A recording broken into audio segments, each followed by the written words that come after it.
ये कहानी है एक साधारण परिवार की, जिसमें है एक बेटा राहुल, उसकी पत्नी सुनीता, उनका नन्हा बेटा चिंटू और राहुल के बूढ़े माँ बाप। गांव का ये छोटा सा घर बाहर से साधारण मगर अंदर कई भावनाओं से भरा। राहुल बेटा, आज जल्दी आ जाना। चिंटू को बुखार है, उसे दवा दिलवानी है। और मुझे भी दवाई चाहिए, बूढ़ा शरीर है। लेकिन तेरी माँ तो बस चिंटू की ही फिक्र करती रहती है। हाँ माँ, जल्दी आने की कोशिश करूँगा। बस सबको अपनी अपनी दवाई चाहिए, कोई मेरे बारे में सोचता है। सुबह से काम कर रही हूँ और अभी तक किसी ने एक गिलास पानी तक नहीं दिया। सुनीता का स्वभाव गुस्सैल था। छोटी छोटी बातों पर भी वो भड़क उठती और यही गुस्सा परिवार के रिश्तों को धीरे धीरे कड़वा बना रहा। उस रात जब सब मिलकर खाना खाने बैठे, तभी सुनीता का गुस्सा भड़क उठा। लो बेटा, गरम गरम रोटी खा लो। अरे, एक दिन मुझे भी तो आराम दे दो। सबको बस माँ के हाथ की रोटी चाहिए। मैंने जो पूरे दिन मेहनत की, उसका कोई मोल नहीं। सुनीता, माँ तो बस सबको खुश रखने के लिए। ओ प्लीज राहुल, हमेशा अपनी माँ की ही साइड लोगे। तुम्हें मेरी तकलीफ दिखाई ही नहीं देती। सुनीता का गुस्सा अब छोटे चिंटू के मन में भी डर भरने लगा था।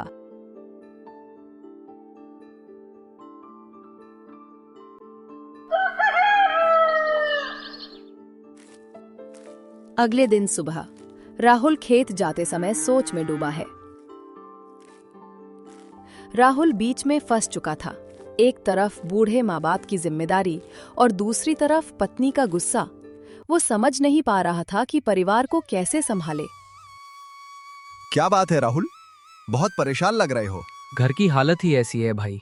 सुनीता हर बात पर गुस्सा करती है। माँ बाप कुछ कहें तो झगड़ा। मैं समझ नहीं पा रहा।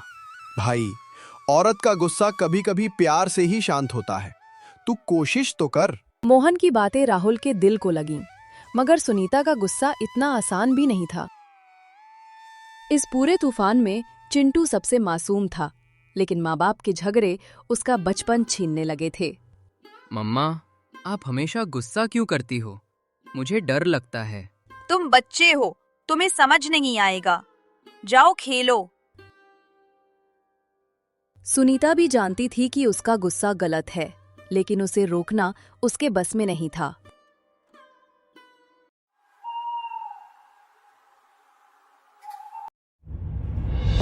उस रात एक छोटी सी बात ने घर को युद्ध भूमि बना दिया। इतनी तेज आवाज, आपको मेरी परवाह नहीं? बच्चे की नींद खराब हो जाएगी। बेटी, टीवी थोड़ा ऊंचा ही था, पर तू इस तरह चिल्लाएगी तो घर कैसे चलेगा? सुनीता, पापा को ऐसे मत बोलो, वो बड़े हैं। बस, मुझे ही गलत ठहराना है ना? सब मिलकर मुझे ही दोषी बना दो।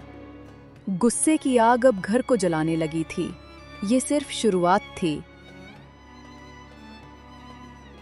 शारदा जानती थी कि बहू का गुस्सा घर को तोड़ रहा है, पर उसने चुप रहना ही उचित समझा।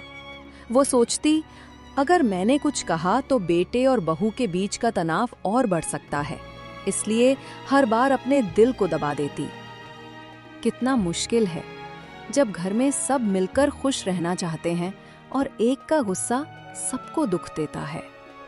हर रात वो अपने आंसुओं को तकिए में छुपाकर सोती, ताकि कोई ना देखे, पर उसकी आंखें बोलती थीं, दर्द और चिंता दोनों। राहुल की मुश्किलें दिन ब दिन बढ़ रही थीं। वो थका हुआ घर आता, लेकिन शांति नदारद। सुनीता का गुस्सा और माँ बाप की चुप्पी उसे भीतर तक तोड़ रही थी। सुनीता, आज बस थोड़ी शांति चाहिए मुझे। तुम्हारा गुस्सा सब बिगाड़ देता है। और क्या करूं? मुझे लगता है कि तुम्हें मेरी कोई परवाह ही नहीं। तुम्हें सब सही लगता है। राहुल के लिए सबसे दर्दनाक ये था कि वो अपने मासूम बेटे के सामने भी सब झगड़ा नहीं रोक पा रहा था। उस रात राहुल गहरी सोच में डूबा। क्या वो सच में माँ बाप को अलग करने का कदम उठाए? पर उसका दिल जानता था, अगर वो ऐसा करेगा तो न सिर्फ माँ बाप दुखी होंगे बल्कि घर की नींव भी हिल जाएगी।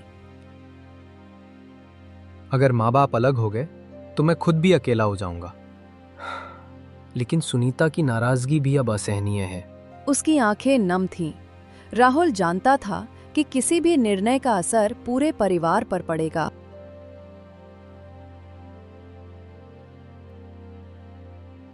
चिंटू ने अपनी मासूमियत से सबको आईना दिखाना शुरू किया।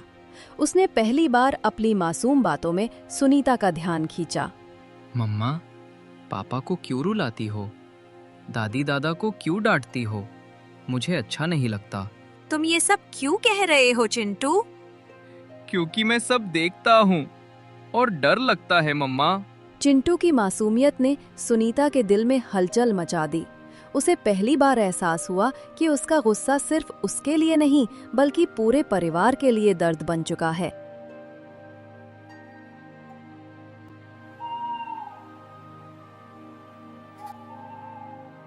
शारदा ने तय किया कि अगर वो खुद पीछे हट जाए तो बेटे का घर शांत रहेगा। उसने रामप्रसाद से कहा, चलो जी, हम दोनों अलग कमरे में रहने लगते हैं। बहू और बेटा चैन से रहेंगे। तुम्हारा मन कितना बड़ा है शारदा, पर ऐसा करना सही होगा? इस रात रामप्रसाद और शारदा ने पहली बार महसूस किया कि परिवार की खुशी के लिए उन्हें अपने अहंकार और इच्छाओं को थोड़ा पीछे रखना होगा। उनकी आंखों में दर्द था लेकिन दिल में उम्मीद भी। रामप्रसाद और शारदा अलग रहकर भी अपने बेटे और पोते की चिंता में डूबे थे। हर रोशनी, हर आवाज उन्हें बेटे और बहू के झगड़े की याद दिलाती थी। उनकी रातें नींद के बिना गुजरती, लेकिन किसी को पता नहीं चलता था। दादी, दादा, आप मेरे साथ क्यों नहीं रहते? बेटा, कभी कभी बड़े लोग भी सोचते हैं कि तुम्हारा घर खुश रहे, इसलिए थोड़ी दूर रहते हैं। चिंटू समझ नहीं पाया कि उसके मासूम शब्दों ने उनके दिल को और अधिक दुखी कर दिया।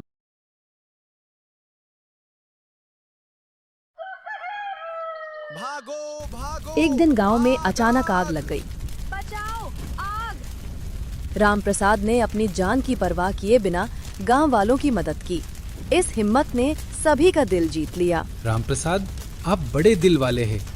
आपकी हिम्मत ने कई घर बचा लिए। सुनीता को ये देखकर अपनी भूल का एहसास होने लगा कि गुस्सा और नाराजगी कुछ भी सही नहीं करती।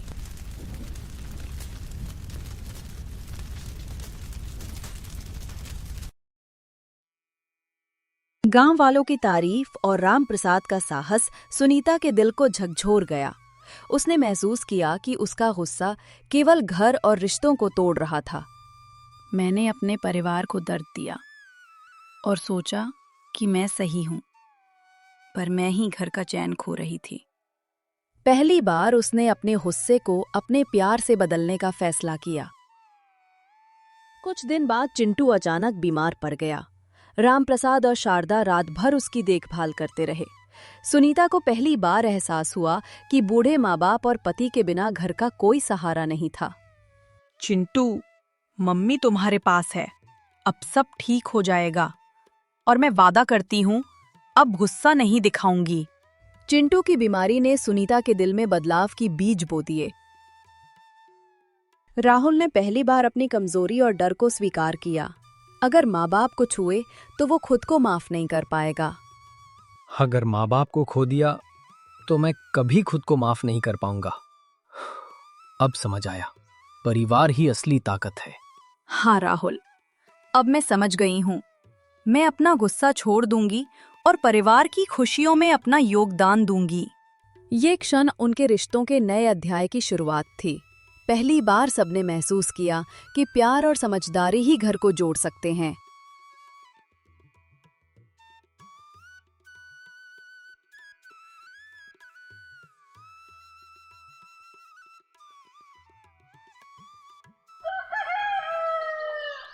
सुनीता ने तय किया कि अब वो गुस्से से नहीं, प्यार और समझदारी से परिवार को संभालेगी।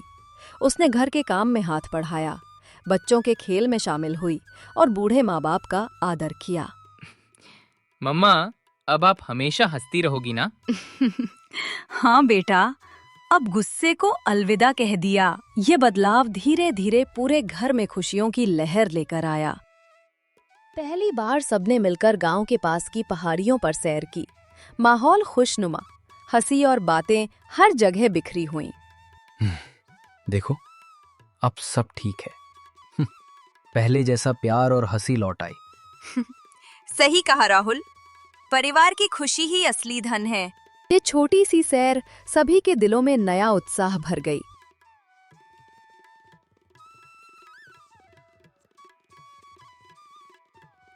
सुनीता का परिवर्तन और परिवार का नया रूप पूरे गांव में मिसाल बन गया। गांव वालों ने देखा कि कैसे प्यार और समझदारी से तनावपूर्ण घर भी खुशहाल बन सकता है। देखो अब सुनीता बहू कितनी समझदार और खुश है, और राहुल भी पहले से अधिक जिम्मेदार और प्यार करने वाले पति बन गए हैं। ये कहानी अब केवल उनके घर की नहीं, बल्कि पूरे गांव के लिए प्रेरणा बन गई। चिंटू अब न डरता था न रोता। उसके चेहरे पर हमेशा हंसी और मासूमियत थी। माँ बाप और दादी दादा का प्यार उसे सुरक्षा और खुशी देता था। मम्मा, पापा, दादी, दादा, मैं सबसे प्यार करता हूँ। हम भी तुमसे प्यार करते हैं बेटा। चिंटू की खुशी परिवार की खुशी बन गई। हर गुस्से की जगह प्यार और समझदारी ने ले ली। अब घर में केवल प्यार, सम्मान और हंसी का राज था। राहुल ने सीखा कि परिवार की जिम्मेदारी केवल आदेश देने से नहीं, समझने और प्यार करने से निभाई जाती है। सुनीता ने सीखा कि गुस्सा केवल दुख देता है और समझदारी ही खुशियां लाती है। शारदा और रामप्रसाद ने देखा कि त्याग और धैर्य से परिवार को जोड़ा जा सकता है। गुस्सैल पत्नी, समझदार पति, बूढ़े माता पिता और मासूम बच्चा, ये परिवार अब सीख गया कि प्यार, समझदारी और धैर्य ही जीवन का असली धन है। और इस तरह उनका नया अध्याय शुरू हुआ, खुशियों और साथ की नींव पर।